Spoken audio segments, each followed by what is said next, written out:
ഒരു ദൃശ്യം കൂടി ഞാൻ പ്രേക്ഷകരെ കാണിക്കാം. ഈ മഴ പെയ്യുന്നതിനിടയിൽ, ഇതേപോലെ കനത്ത മഴ പെയ്യുന്നതിനിടയിൽ നോക്കൂ, വീട് ഒരു ഭാഗം ചരിഞ്ഞിരിക്കുന്ന അവസ്ഥ പോലെയാണ്. താറിയ വന്നിരിക്കുന്ന ഈ ആത്മാർത്ഥതയെ നമ്മൾ ഒരിക്കലും കാണാതെ പോകരുത്. കനത്ത മഴ ഇന്നലെ രാത്രി മുതൽ പെയ്യുന്ന സമയത്ത് പെട്ടെന്ന് താറിടാൻ വന്ന നമ്മളുടെ കരാറുകാരുടെ ആത്മാർത്ഥതയുണ്ടല്ലോ, ആ ആത്മാർത്ഥതയെ നമ്മൾ ഒരിക്കലും കാണാതെ പോകരുത് കേട്ടോ. ഇതാണ് ആ ദൃശ്യങ്ങൾ കണ്ടോ. നല്ല മഴയത്ത് താറിടുക, ഈ താറിടും, താറൊലിച്ചു പോകും. അങ്ങനെ മഴയത്ത് കൊണ്ട് താറിടുന്ന നമ്മളുടെ നിർമ്മാണ വൈദഗ്ധ്യം നിങ്ങളൊന്ന് കണ്ടോളൂ. ലോകത്തെ താറിടിയിൽ തൊഴിലാളികൾക്ക് മാതൃകയാണ്. നമ്മൾ തൊഴിലാളികളെ കുറ്റം പറയുന്നില്ല, അതിലെ കരാറുകാരനും പിന്നെ ആ കരാറുകാരന് നിർദ്ദേശം കൊടുത്ത കൗൺസിലറോ അതല്ലെങ്കിൽ കോർപ്പറേഷന്റെ ആൾക്കാരെയുമാണ് പറയാനുള്ളത്.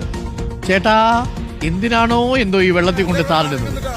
ചേട്ടനൊരു പിടിയും കിട്ടിയില്ല. നാട്ടുകാരെ പ്രതിഷേധിച്ചു. രാവിലെ താറിങ്ങി നടത്താൻ വന്ന വരവാണ് കേട്ടോ. ഇത്രയും ആത്മാർത്ഥതയുള്ള നാട്ടിലാണല്ലോ നമ്മൾ ജീവിക്കുന്നത് ആലോചിക്കുമ്പോൾ നമ്മൾ അഭിമാന പുളകിതരാകുന്നു കേട്ടോ. തൃശ്ശൂരിലെ സ്വരാജ് റൗണ്ടിലേക്ക് വരുന്ന ചെറിയ വഴികളില് കുഴി കഴിഞ്ഞാൽ റോഡ് കിട്ടിയാ കിട്ടി എന്നതാണ് അവസ്ഥ. ആ അവസ്ഥയിലാണ് കനത്ത മഴയില് റോഡ് താറിടാൻ വരുന്നത്. ഇത് ഏത് സാങ്കേതിക വിദ്യയാണോ ആവോ ജെയ്സൺ, ഇത് ഏത് സാങ്കേതിക വിദ്യയാണ് ഇത്രയും കനത്ത മഴയിൽ ഈ ടാറിടാൻ വേണ്ടി വന്നിരിക്കുന്നത്?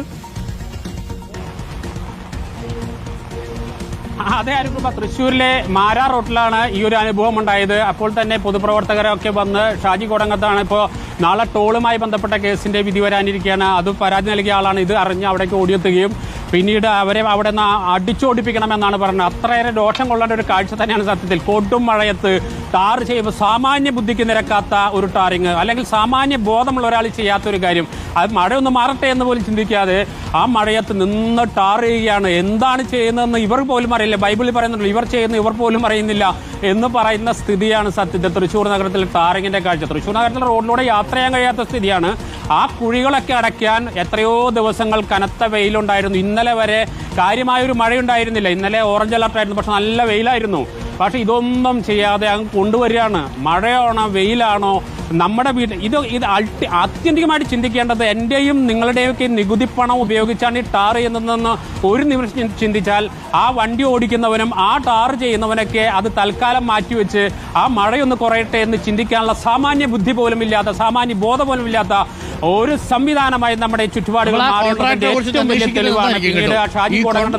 എത്ര മഴയത്ത് എത്ര താറിട്ട് കാണും അല്ലേ?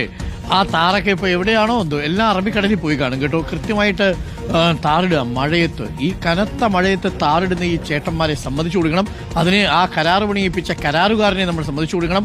ആ കരാറുകാർക്ക് പണി കൊടുത്ത കോർപ്പറേഷനെ നമ്മൾ സമ്മതിച്ചു കൊടുക്കണം. എന്താ അല്ലേ കനത്ത മഴയിൽ. ഇതാണ് നമ്മുടെ നാട്ടിൽ. പണ്ട് പറയുമല്ലോ, കാട്ടിലെ തടി തേവരുടെ ആന എന്ന് പറയും. ഇപ്പൊ അങ്ങനല്ല, നാട്ടുകാരുടെ